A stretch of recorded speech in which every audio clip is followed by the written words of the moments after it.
वेळात वेळ काढून बोला शब्द मायेचे दोन. प्रत्येकाच्या आयुष्यात नसतो आई वडिलांचा फोन.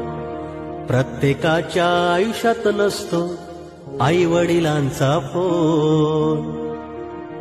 बापावानी छत्र छाया नाही आई वाणी माया. स्वर्ग अवघा असतो दादा घे समजून त्यांच्या ठाया. त्यांच्या नंतर काळजी आपली अरे त्यांच्या नंतर काळजी आपली सांगा करणार कोण. प्रत्येकाच्या आयुष्यात नसतो आई वडिलांचा फोन. प्रत्येकाच्या आयुष्यात नसतो आई वडिलांचा फोन.